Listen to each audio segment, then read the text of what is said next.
Berton, bonjour. Bonjour. Vous êtes secrétaire général du syndicat des commissaires de police nationale. Vous avez assisté à l'Élysée au discours du président de la République. C'était nécessaire, cette police de sécurité du quotidien? Alors, pour être précis, il a parlé de police du quotidien, mais il n'a pas parlé que de ça. Il a parlé finalement de son programme, le programme du gouvernement en matière de sécurité. Que nous allons décliner. Et on va décliner les priorités, mais évidemment revenir sur cette mesure phare puisqu'on l'attendait. On s'en souvient, c'était aussi une des pommes de discorde entre gauche et droite, cette police de proximité née sous Lionel Jospin, supprimée par Nicolas Sarkozy. Et là, Emmanuel Macron nous dit ce n'est pas la police de proximité, c'est autre chose. Je crois que c'était important qu'il le précise parce qu'il faut regarder le passé et en tirer des leçons. Il y avait un certain nombre d'imperfections dans la police de proximité. Et reproduire aujourd'hui la même chose, ce serait prendre le risque de faire les mêmes erreurs. Pardonnez-moi, Nicolas Sarkozy disait ce n'est pas le rôle de la police de jouer au football avec les jeunes. C'est la raison pour laquelle il l'avait supprimé à l'époque. Il a raison. Il a raison et c'est vrai que c'était important que le président le précise. C'était aussi important qu'il le dise et que les policiers l'entendent parce que c'était un petit peu leur inquiétude. La question qui est au cœur de ce sujet, c'est finalement quelle mission on confie aux policiers, quel rôle social on leur confie. Le président l'a précisé un petit peu aujourd'hui, peut-être y reviendra-t-on en détail. Donc voilà, ce n'est pas non plus l'alpha et l'oméga de l'action de la police et le président l'a aussi rappelé, il n'a pas oublié et il n'oppose pas d'ailleurs prévention et répression, c'est important. Il a beaucoup parlé d'efficacité, il a beaucoup parlé de volonté de sortir de l'impuissance publique. C'est une demande aussi des policiers que d'être efficaces dans leur métier. D'être efficace et de savoir ce qui se passe au plus près du terrain, c'est un peu ça le rôle de la police de sécurité du quotidien, donner aussi du renseignement sur la réalité des quartiers, parce que la police existe, la police nationale existe, les îlotiers existent, il y a un changement profond. Oui, parce qu'il faudrait être attentif à ne pas dire que tout ce qu'on a fait jusqu'à présent n'était pas adapté, n'était pas bien, et que jusqu'à présent on n'était pas renseigné. C'est pas exact. C'est une police de prévention et non pas... On a du mal à comprendre. C'est vrai que c'était un petit peu évanescent jusqu'au discours d'aujourd'hui. On était attentif à ce qui allait être dit.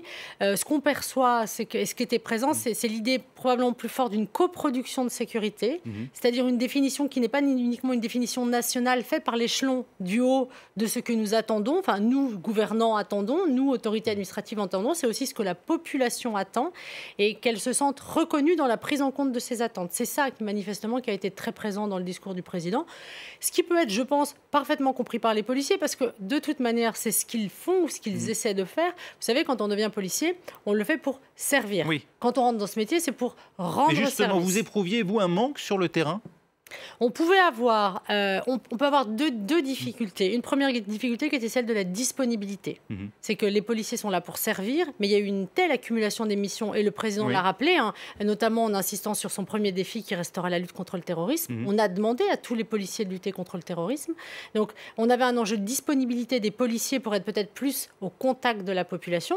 Et après on a un enjeu... Ça veut dire les policiers moins présents sur la délinquance? Oui. Quand des policiers sont engagés sur la sécurisation de grands événements, quand des policiers sont engagés sur des formations aux armes longues pour être prêts à réagir sur des actes terroristes, par la force des choses, ces mêmes policiers, qui sont les mêmes, ne sont pas forcément disponibles pour répondre aux appels police-secours ou pour patrouiller tout simplement dans la rue. Voilà. Une police de sécurité du quotidien doit-elle être armée? C'est une évidence. Une fois encore, quand même si on fait de la police de sécurité du quotidien, on fait de la police. Et par nature des choses, on est généraliste. On peut être, selon moi, en étant policier du quotidien, appelé malheureusement à être le premier intervenant sur un acte terroriste. Donc il est hors de question de ne pas avoir les moyens d'avoir notre plénitude d'action. À l'origine de ce discours, la volonté d'aider la police, de décharger aussi la police d'un certain nombre de ses missions. On se souvient que cette proposition est née durant l'affaire Théo, où à l'époque, effectivement, il y avait eu dans le pays cette interrogation sur les liens entre police et jeunesse. Emmanuel Macron dit entendre le malaise des policiers. Il réaffirme son engagement de créer 10 000 postes supplémentaires. Est-ce que c'est la réponse? Elle est avant tout en termes de moyens, d'après vous? On se souvient qu'il y a eu notamment l'incendie de voitures de police à Viry-Châtillon. Voilà, il y a eu un certain nombre de faits lors des manifestations contre la loi travail, la police prise pour cible. La réponse, c'est une réponse de moyens? Elle l'est aussi. Ça n'est pas la seule solution. Elle est aussi judiciaire, la réponse. Mais c'est évident. L'enjeu, et de toute manière, c'est ce que la population va nous demander, recueillir ces attentes, c'est extrêmement légitime. Tenter d'y répondre, c'est notre raison d'être.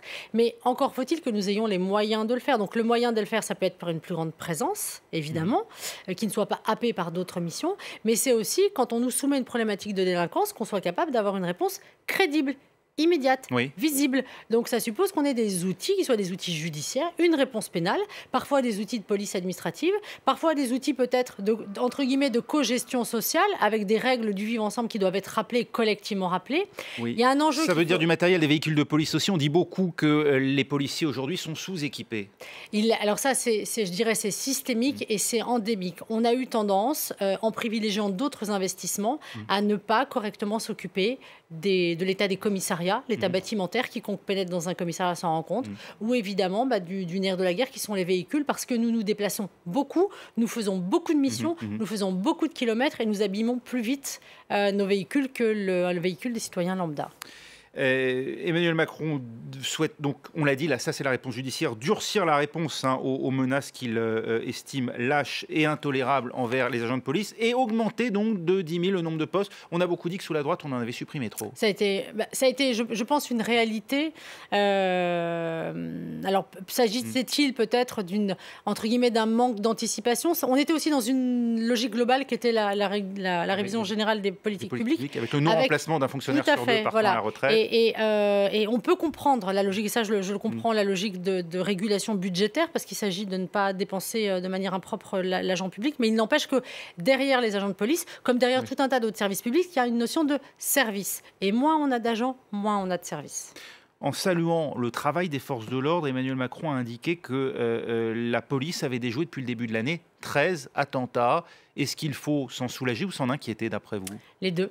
Les deux, s'en soulager parce que ça met en avant la valeur des services qui y travaillent et leur engagement. Il faut s'en inquiéter parce que ça révèle l'état de la menace et le président de la République l'a beaucoup rappelé. On a une menace qui est probablement un petit peu différente de celle qu'on a connue les dernières années, qui est beaucoup plus endogène, mais on a un niveau de la menace qui demeure extrêmement soutenu. On a un niveau de crainte aussi qui augmente. On se rend compte que désormais, des bonbonnes de gaz peuvent être laissées au milieu de la nuit dans de simples immeubles d'habitation, dans des quartiers a priori purement résidentiels, où il n'y a pas de menace particulière, en tout cas pas de lieu symbolique à frapper. Est-ce à dire qu'aujourd'hui, la menace terroriste est plus diffuse et donc plus menaçante en tant que telle? Elle est plus protéiforme, elle est plus diffuse. Alors sur cette affaire en particulier que vous évoquez, il y a un vrai sujet sur la motivation et l'objectif de la cible. Mais une fois encore, selon la motivation de l'acteur ou de l'auteur d'un acte qui peut essayer de toucher une cible symbolique des représentants des forces de l'ordre, mais qui peut aussi vouloir semer la panique en s'en prenant à tout un chacun dans un lieu de transport public, ou alors décider évidemment de s'en prendre à la population en général en s'en prenant à un immeuble avec un risque important de victimes. Évidemment, ça participe de la logique de la terreur, tout ça.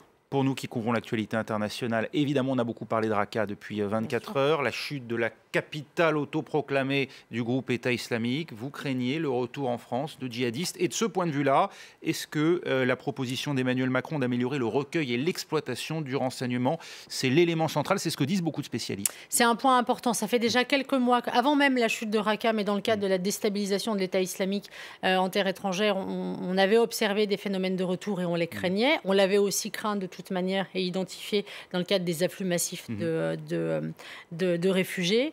On a l'enjeu de la gestion de ces retours, notamment pour des parfois très jeunes populations qu'il va falloir être capable de gérer dans le temps. Donc on a intégré le fait que malheureusement c'est une menace durable et qu'on doit la prendre en compte de manière pérenne sur notre territoire. Le Parlement a définitivement adopté le projet de loi antiterroriste qui doit entrer en vigueur le 1er novembre et donc prendre la suite de l'état d'urgence. Le président de la République ne soumettra pas lui-même le projet de loi au Conseil constitutionnel, laissant éventuellement la possibilité à d'autres de le faire à sa place. Est-ce que pour vous c'est un impératif de voir ce nouveau texte appliqué? Est-ce que vous regrettez la fin de l'état d'urgence en 2 mots? Non, alors il fallait conserver des outils. Je comprends sur le plan des symboles, il était important de sortir de l'état d'urgence, mais il était important de conserver certains des outils de l'état d'urgence. C'était l'objectif de ce texte. Pour nous, il comporte quelques imperfections, mais c'est à la marge et le texte, malheureusement, entre guillemets, a été voté. Mais il est impératif qu'on conserve quelques outils qui sont des moyens de lever de doute rapide. Et dans l'état de la menace, on ne pouvait pas s'en priver. Et le président de la République a été relativement ferme sur ce sujet. Et je comprends parfaitement sa position. On a compris que vous avez donc été entendu. Merci beaucoup, Céline Berthon, d'avoir été notre invitée. Merci pour votre invitation.